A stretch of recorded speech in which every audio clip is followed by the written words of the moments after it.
ದೇವಲಿಪಿಯ ಅಂತ ಸಂಸ್ಕೃತ ಶಬ್ದಗಳ ಜೊತೆಯಲ್ಲಿ ಹಚ್ಚ ಹೊಸ ಕನ್ನಡವನ್ನ ಬಳಕೆ ಹೆಚ್ಚಿಗೆ ಮಾಡಿ ಸ್ವಲ್ಪ ಮಟ್ಟಿಗೆ ಹಳೆಗನ್ನಡ ಕೂಡ ಮಿಶ್ರ ಜೊತೆಯಲ್ಲಿ ಯಕ್ಷಗಾನವನ್ನು ನಾವು ಮಾಡ್ತಾ ಇದ್ದೇವೆ.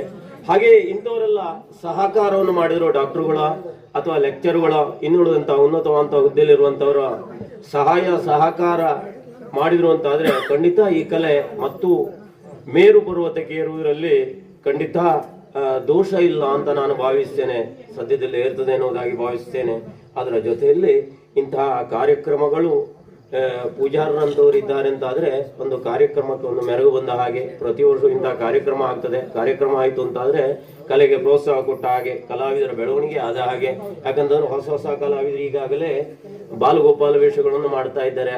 ಹೆಚ್ಚಿನವರೆಲ್ಲ ಹೇಗೆ ಅಂದ್ರೆ ನಿತ್ಯ ವೇಷವನ್ನು ಮಾಡುವವರು ವೃತ್ತಿಯಲ್ಲಿರುವಂತವ್ರು, ಸರ್ಕಾರಿ ಉದ್ಯೋಗದಲ್ಲಿರುವಂತವ್ರು, ಖಾಸಗಿ ಉದ್ಯೋಗದಲ್ಲಿರುವಂತವ್ರು, ಇಂಥವ್ರ ಮಕ್ಕಳೇ ಹೆಚ್ಚಿಗೆ ಈ ಕಾರ್ಯಕ್ರಮಗಳನ್ನು ಮಾಡ್ತಾರೆ ಅಂತಂದ್ರೆ ಯಕ್ಷಗಾನಕ್ಕೆ ಹೆಚ್ಚಿಗೆ ಪ್ರೋತ್ಸಾಹ ಇದೆ, ಬೆಳವಣಿಗೆ ಆಗ್ತಾ ಇದೆ ಎನ್ನುವುದು ಸಂತೋಷದ ವಿಚಾರ. ಅದಕ್ಕಾಗಿ ಹೇಳ್ತಾ ಇರುವುದು ಏನಂತಂದ್ರೆ ಇದಕ್ಕೆ ಮತ್ತೂ ಹೆಚ್ಚಿನ ಅಂತ ಪ್ರಾಶಸ್ತ್ಯವನ್ನು ನಾವು ಕೊಡಬೇಕು. ಜೊತೆಯಲ್ಲಿ ನಮ್ಮಂತ ಕಲಾವಿದರೆಲ್ಲ ಇನ್ನೂ ಉಳಿದಂತ ಸಹ ಕಲಾವಿದರು ಪ್ರತಿಯೊಬ್ಬರಿಗೂ ಪ್ರತಿ ಕ್ಷಣದಲ್ಲೂ ಪ್ರತಿ ದಿವಸಗಳು ಸನ್ಮಾನಗಳು ಆಗಬೇಕು ಎನ್ನುವುದಾಗಿ ದೇವರಲ್ಲಿ ಪ್ರಾರ್ಥನೆಯನ್ನು ಮಾಡುತ್ತಾ, ಮತ್ತೆ ಇವತ್ತಿನ ಕಥಾನಕ ಏನಂತಂದ್ರೆ ನಮಗೂ ತೀರಾ ಹೊಸದಾಗಿದೆ. ಇದು ಸ್ಥಳ ಪುರಾಣವೇ ಆದರೂ ಪೌರಾಣಿಕ ಹಿನ್ನೆಲೆ ಉಳ್ಳಂತಹ ವಿಚಾರವೇ ಆದರೂ ಕೆಲವೊಂದು ಸಮಸ್ಯೆಗಳು ಲೋಪದೋಷಗಳು ಆಗುವುದು ಸ್ವಾಭಾವಿಕ. ಒಂದೇ ಪ್ರಯೋಗದಲ್ಲಿ ಉತ್ತಮವಾದಂಥ ಯಶಸ್ಸನ್ನು ನಾವು ಕಾಣ್ತೇವೆ ಎನ್ನುವುದಾಗಿ ಹೇಳುವುದಿಲ್ಲ. ಅಲ್ಪ ಸ್ವಲ್ಪ ದೋಷಗಳು ಆಗಬಹುದು. ತಮ್ಮಂತಹ ಅಭಿಮಾನಿಗಳು ಅರೆಕ್ಷಣ ನೋಡಿ ಒಂದು ಸ್ವಲ್ಪ ಹೊತ್ತು ನೋಡಿ ಹೋಗ್ತೇನೆ ಅನ್ನೋಂಥ ಆಸೆ ಮಾಡಬಾರ್ದು. ಇಂಥ ಸ್ಥಳ ಪುರಾಣ ಸರಿ ಆಗ್ಬೇಕು ಅಂತ ತಮ್ಮಂಥವರು ಕೊನೆಯ ಕ್ಷಣದವರೆಗೂ ನಿಲ್ಬೇಕು. ನಿಂತಲ್ಲಿರುವಂತಹ ಲೋಪಗಳನ್ನು ತಾವು ಹೇಳ್ಬೇಕು, ಇದನ್ನು ಸ್ವಲ್ಪ ಸರಿ ಮಾಡಿಕೊಳ್ಳಿ ಎನ್ನುವುದಾಗಿ. ಅದನ್ನು ಹೇಳಿದ್ರಿ ಅಂತಾದ್ರೂ ಖಂಡಿತ ಕತೆ ಯಾವಾಗಲೂ ಯಶಸ್ಸನ್ನು ಕಾಣ್ತದೆ. ಈಗಾಗಲೇ ಡೇರೆ ಮೇಳಗಳೇ ಆಗಲಿ ಉಳಿದಂತಹ ವೃತ್ತಿ ಮೇಳಗಳಾಗಲಿ ಏನು ಮಾಡ್ತಾ ಇವೆ ಅಂತಂದ್ರೆ ಹೊಸ ಕಥಾನಕಗಳನ್ನು ಮಾಡ್ತಾ ಇವೆ. ಮಾಡಿದಂತಹ ಕಥಾನಕಗಳೆಲ್ಲ ಒಂದೇ ಪ್ರಯೋಗದಲ್ಲಿ ಅಥವಾ ಎರಡು ಪ್ರಯೋಗದಲ್ಲಿ ಆಗುದಿಲ್ಲ. ಪ್ರಥಮ ಪ್ರಯೋಗಗಳನ್ನ ಏನ್ ಮಾಡ್ತಾರೆ ಕೇಳಿದ್ರೆ ಜನ ಎಲ್ಲಿ ಕಡಿಮೆ ಇದ್ದಾರೋ ಅಲ್ಲೇ ಮಾಡ್ತಾರೆ ಅದನ್ನ. ಆಮೇಲೆ ಅವರಲ್ಲಿ ಕೇಳ್ತಾರೆ, ಯಾರಲ್ಲಿ ಕಥೆಯನ್ನು ಬರೆದವರಲ್ಲ ಅಥವಾ ಅಭಿಮಾನಿಗಳೆಲ್ಲ ಕೇಳ್ತಾರೆ ಎಲ್ಲಿ ಲೋಪ ಉಂಟು ಎಲ್ಲಿ ದೋಷ ಉಂಟು ಎನ್ನುವುದಾಗಿ. ಹಾಗಂತ ಮೂಲ ಕಥೆ ಆ ಪದ್ಯವನ್ನು ಯಾರು ರಚನೆ ಮಾಡ್ತಾನೋ ಆ ಪದ್ಯಗಳಿಗಿಂತಲೂ ಹೆಚ್ಚಿನ ಪದ್ಯಗಳು ಆಮೇಲೆ 1-2-3 ಕಾರ್ಯಕ್ರಮ 4-6 ಕಾರ್ಯಕ್ರಮ ಆದ ನಂತರ ಹೆಚ್ಚಿನ ಪದ್ಯಗಳು ಆಗಿ ಆಮೇಲೆ ಅದನ್ನು ಯಶಸ್ಸನ್ನ ಕಾಣ್ತದೆ. ಹಾಗೆ ಈ ಕಥೆಗೆ ಕೂಡ ಇವತ್ತಿನ ದಿವಸ ಈ ಸನ್ನಿಧಾನದಲ್ಲಿ ಆದ ಕಾರಣ ಯಾವುದೇ ಲೋಪದೋಷಗಳ ಬಾರದ ಹಾಗೆ ಒಂದು ಪ್ರಯೋಗದಲ್ಲೂ ಅಥವಾ 2 ಪ್ರಯೋಗಗಳಲ್ಲೂ ನಿಲ್ಲಬಾರದು. 100 ಪ್ರಯೋಗಗಳಾಗಬೇಕು. ಕ್ಷೇತ್ರಕ್ಕೂ ಹೆಸರು ಬರಬೇಕು, ಪೂಜಾರಿಗೆ ಹೆಸರು ಬರಬೇಕು. ಕಥೆಯನ್ನು ಬರೆದಂತಹ ಬರತೋಟದ ಭಾಗವತರು, ಹಿರಿಯ ಭಾಗವತರು ಇವರು ಇವತ್ತು ನಿನ್ನೆಲ್ಲ ಈಗ ಸ್ವಲ್ಪ ವೃತ್ತಿಯಿಂದ ಸ್ವಲ್ಪ ನಿವೃತ್ತಿಯನ್ನು ಹೊಂದಿರಬಹುದು. ಆದರೂ ಇನ್ನೊಂದು ಸಂದರ್ಭದಲ್ಲಿ ಉತ್ತಮವಂತಹ ಭಾಗವತರನ್ನು ಹೆಗ್ಗಳಿಕೆ ಪಾತ್ರರಾದರು. ಮತ್ತೇನು ಕಥೆಯನ್ನು ಕೊಟ್ಟ MT ನಾಯ್ಕ ಹಳ್ಳಿಕಾನವರು ನಮ್ಮ ಸನ್ಮಿತ್ರರು, ಅವರು ಕೂಡ ಹಾಗೆ ಎಲ್ಲರೂ ಪ್ರತಿಯೊಬ್ಬರಿಗೂ ದೇವರು ಆರೋಗ್ಯ ಐಶ್ವರ್ಯಾದಿಗಳನ್ನು ಕೊಡ್ಲಿ ಅಂತ ಹೇಳ್ತಾ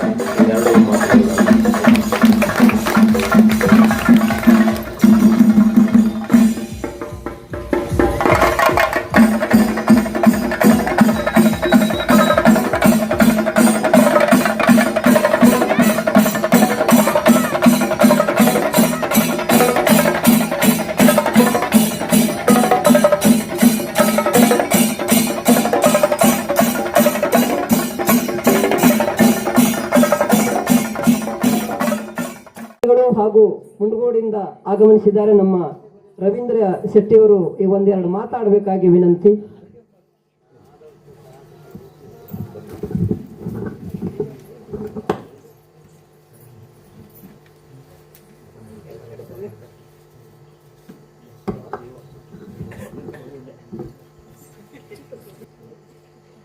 ಆದಿಪೂಜಿತ ಶ್ರೀ ಮಹಾಗಣಪತಿಯನ್ನ ಸ್ಮರಿಸುತ್ತಾ ಸ್ಥಳದೇವರಾದ ಶ್ರೀ ಪ್ರಸನ್ನದುರ್ಗಿ ಆದಿಶಕ್ತಿ ಮಹಾಮಾಯೆಗೆ ನಮಸ್ಕರಿಸುತ್ತಾ ವೇದಿಕೆಯ ಮೇಲೆ ಉಪಸ್ಥಿತಿರುವಂಥ ಗಣ್ಯಮಾನ್ಯರೇ ಹಾಗೂ ನೆರೆದಂಥ ಯಕ್ಷಗಾನ ಅಭಿಮಾನಿಗಳೇ, ಯಕ್ಷಗಾನದ ಬಗ್ಗೆ ಒಂದೆರಡು ಮಾತು. ಯಕ್ಷಗಾನ ಇದು ನಮ್ಮ ಕರಾವಳಿಯ ಗಂಡು ಕಲೆ. ಉತ್ತರ ಕನ್ನಡ, ದಕ್ಷಿಣ ಕನ್ನಡ, ಉಡುಪಿ ಅಷ್ಟೇ ಅಲ್ಲದೆ ಮಲೆನಾಡಿನ ಕೆಲವು ಭಾಗಗಳಲ್ಲಿ ಪ್ರಚಲಿತಿರುವಂಥ ಕಲೆ. ವೇಷಭೂಷಣ, ಗಾಯನ, ವಾದನ, ನರ್ತನ, ಭಾಷಣ ಅಂದ್ರೆ ಸಂಭಾಷಣೆ, ಈ 5 ಅಂಶಗಳನ್ನ ಒಳಗೊಂಡ ಏಕೈಕ ಕಲೆ ಯಾವುದಿದ್ರೆ ಅದು ಯಕ್ಷಗಾನ ಮಾತ್ರ. ಯಾಕಂದ್ರೆ ಇದರಲ್ಲಿ ನಾವು ವೇಷಭೂಷಣವನ್ನ ಕಾಣ್ತೇವೆ, ಭಾಗವತರ ಗಾಯನವನ್ನ ಕೇಳ್ತೇವೆ, ಹಾಗೆಯೇ ಮದ್ದಳೆ ಚಂಡೆಯ ವಾದನವನ್ನ ನೋಡ್ತೇವೆ, ಹಾಗೆಯೇ ಕಲಾವಿದರ ಕುಣಿತವನ್ನ ಕಾಣ್ತೇವೆ, ಹಾಗೆಯೇ ಸಂಭಾಷಣೆಯನ್ನ ಕೇಳ್ತೇವೆ. ಈ 5 ಅಂಶಗಳನ್ನ ಒಳಗೊಂಡಿರುವ ಯಕ್ಷಗಾನ ನಮ್ಮ ಕರಾವಳಿಯ ಪ್ರಸಿದ್ಧ ಕಲೆ, ಕರ್ನಾಟಕದ ಶ್ರೀಮಂತ ಕಲೆ. ಆಂಗ್ಲ ಭಾಷೆಯ ಪದ ಬಳಕೆ ಇಲ್ಲದ ಶುದ್ಧ ಕನ್ನಡದ ಏಕೈಕ ಕಲೆ ಯಕ್ಷಗಾನ.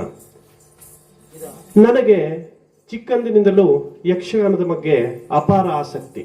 ಕಾರಣ, ನಮ್ಮ ತಂದೆಯವರು ರಂಗಭೂಮಿ ಕಲಾವಿದರು, ಜೊತೆಗೆ ಯಕ್ಷಗಾನ ಕಲಾವಿದರು. ಹಲವಾರು ಪೌರಾಣಿಕ ನಾಟಕಗಳಲ್ಲಿ, ಯಕ್ಷಗಾನಗಳಲ್ಲಿ ನಮ್ಮ ತಂದೆಯವರು ಪಾತ್ರ ನಿರ್ವಹಿಸಿದ್ದಾರೆ.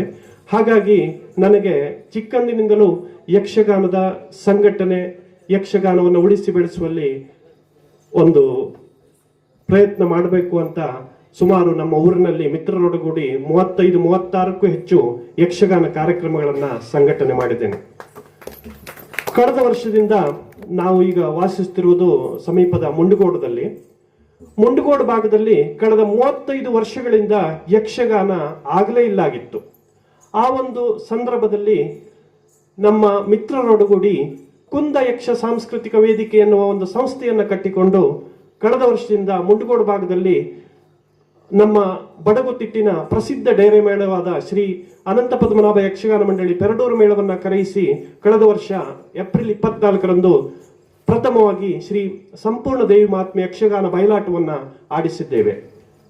ಅದರ ಜೊತೆಗೆ ಈ ವರ್ಷದಲ್ಲೂ ಕೂಡ ಬರುವ ಏಪ್ರಿಲ್ 1ರಂದು ಶ್ರೀ ಪೆರಡೂರು ಮೇಳದವರಿಂದ ಮುಂಡಗೋಡದಲ್ಲಿ ಕವಿರತ್ನ ಕಾಳಿದಾಸ ಮತ್ತು ಮಾರುತಿ ಪ್ರತಾಪ ಎಂಬ ಪೌರಾಣಿಕ ಪುಣ್ಯ ಕಥಾ ಭಾಗವನ್ನ ಈಗ ಇದೇ ಬರುವ ಏಪ್ರಿಲ್ 1ರಂದು ಶ್ರೀ ಪೆರಡೂರು ಮೇಳದವರಿಂದ ನಮ್ಮ ಕುಂದ ಯಕ್ಷ ಸಾಂಸ್ಕೃತಿಕ ವೇದಿಕೆಯ ಸಂಯೋಜನೆಯಲ್ಲಿ ಆಡಿಸುವವರಿದ್ದೇವೆ. ತಾವು ಸಹ ಆ ಒಂದು ಯಕ್ಷಗಾನ ಕಾರ್ಯಕ್ರಮಕ್ಕೆ ಬರಬೇಕಾಗಿ ಈ ಮೂಲಕವಾಗಿ ಆಮಂತ್ರಣ ನೀಡುತ್ತಾ ಇದ್ದೇನೆ. ಜೊತೆಗೆ ಹೆಚ್ಚಿಗೆ ಮಾತಾಡೋದಿಲ್ಲ, ಸಮಯದ ಅಭಾವ ಇದೆ. ಯಾಕಂದ್ರೆ ಈಗಾಗಲೇ ಯಕ್ಷಗಾನ ಪ್ರಸಂಗ ಉದ್ಘಾಟನೆ ಆಗಿದೆ, ಯಕ್ಷಗಾನ ಪ್ರದರ್ಶನ ಆಗ್ಲಿಕ್ಕಿದೆ. ಈ ಒಂದು ಶ್ರೀ ಪ್ರಸನ್ನದುರ್ಗಿ ಆದಿಶಕ್ತಿ ಮಹಾಮಾಯೆ ಕ್ಷೇತ್ರ ಮಹಾತ್ಮೆ ಎನ್ನುವ ಯಕ್ಷಗಾನ ಪ್ರಸಂಗ ಬಿಡುಗಡೆ ನನಗೆ ಉದ್ಘಾಟನೆಗೆ ಅವಕಾಶ ಮಾಡಿಕೊಟ್ಟವರು, ನನಗೆ ಫೋನ್ ಮೂಲಕ ಮಾತನಾಡಿದವರು ಶ್ರೀಯುತ ಲಕ್ಷ್ಮಣ್ ಪಟ್ಕಾರ್ ಅವರು. ಲಕ್ಷ್ಮಣ್ ಪಟ್ಕಾರ್ ಅವರು ಕಳೆದ 1 ತಿಂಗಳ ಹಿಂದೆ ಅವರ ಮನೆಗೆ ನಾನು ಬಂದಿದ್ದೆ. ಆವಾಗ ಹೇಳಿದ್ರು, ಈ ತರ ಪ್ರಸನ್ನದುರ್ಗಿ ಮಹಾತ್ಮೆ ಎನ್ನುವ ಯಕ್ಷಗಾನವನ್ನು ನಾವು ಮಾಡ್ತಾ ಇದ್ದೇವೆ, ಒಂದು ಕಥಾ ಸಂಯೋಜನೆ ನಡೀತಾ ಇದೆ, ಅದಕ್ಕೆ ಪದ್ಯ ರಚನೆ ಎಲ್ಲ ಆಗ್ತಾ ಇದೆ, ಮುಂದಿನ ದಿನಗಳಲ್ಲಿ ಅದು ಬಿಡುಗಡೆ ಇದೆ, ಆ ಬಿಡುಗಡೆ ಸಂದರ್ಭದಲ್ಲಿ ತಮ್ಮನ್ನ ಕರೀತೇನೆ ಅಂತೇಳಿ ಹೇಳಿದ್ರು. ಹಾಗಾಗಿ ಇವತ್ತಿನ ದಿವಸ ಈ ಒಂದು ಯಕ್ಷಗಾನ ಪ್ರಸಂಗ ಉದ್ಘಾಟನೆಗೆ ನಮ್ಮನ್ನ ಕರೆದಿದ್ದಾರೆ. ಅವರಿಗೂ ಕೂಡ ಹೃತ್ಪೂರ್ವಕ ಅಭಿನಂದನೆಗಳನ್ನ ತಿಳಿಸಲು ಬಯಸ್ತೇನೆ. ಆ ಒಂದು ಯಕ್ಷಗಾನದ ಕಥಾ ಸಂಯೋಜನೆ ಮಾಡಿದ ಮಂಜುನಾಥ್ ನಾಯ್ಕ್ ಹಾಗೆ ಲಕ್ಷ್ಮಣ್ ಪಟ್ಗಾರ್ ಅವರಿಗೂ ಸಹ ಅಭಿನಂದನೆಗಳು. ಶ್ರೀ ಪ್ರಸನ್ನದುರ್ಗಿ ಆದಿಶಕ್ತಿ ಮಹಾಮಾಯ ಸೇವಾ ಟ್ರಸ್ಟ್ನ ಪೂಜಾರಿಗಳಾದಂತಹ ಶ್ರೀಯುತ ದುರ್ಗು ನಾರಾಯಣ್ ನಾಯ್ಕ್ ಅವರಿಗೂ ಸಹ ವಂದನೆಗಳನ್ನು ಸಲ್ಲಿಸ್ತೇನೆ. ಹಾಗೆಯೇ ಈ ಒಂದು ಪ್ರಸಂಗದ ಕಥೆ ರಚನೆ ಹಾಗೂ ಪದ್ಯ ರಚನೆ ಮಾಡಿದಂತಹ ಶ್ರೀಯುತ ಭರತೋಟ ಭಾಗವತರಿಗೂ ಸಹ ವಂದನೆಗಳನ್ನು ಸಲ್ಲಿಸಲು ಬಯಸ್ತೇನೆ. ಈ ಒಂದು ವೇದಿಕೆಗೆ ನನ್ನನ್ನು ಕರೆದು ಸನ್ಮಾನಿಸಿ ಯಕ್ಷಗಾನ ಪ್ರಸಂಗವನ್ನು ಉದ್ಘಾಟಿಸಿ ಅವಕಾಶ ಮಾಡಿಕೊಟ್ಟಂತಹ ಶ್ರೀ ಪ್ರಸನ್ನದುರ್ಗಿ ಆದಿಶಕ್ತಿ ಮಹಾಮಾಯ ಸೇವೆ ಟ್ರಸ್ಟ್ನ ಕಮಿಟಿಯ ಸರ್ವ ಸದಸ್ಯರಿಗೂ ಹಾಗೆಯೇ ಊರ ನಾಗರಿಕರಿಗೂ ಮತ್ತೊಮ್ಮೆ ಅಭಿನಂದನೆಗಳನ್ನು ಸಲ್ಲಿಸುತ್ತಾ ನನ್ನ ಮಾತಿಗೆ ವಿರಾಮವನ್ನು ನೀಡುತ್ತೇನೆ. ಯಕ್ಷಗಾನಂ ವಿಶ್ವಗಾನಂ.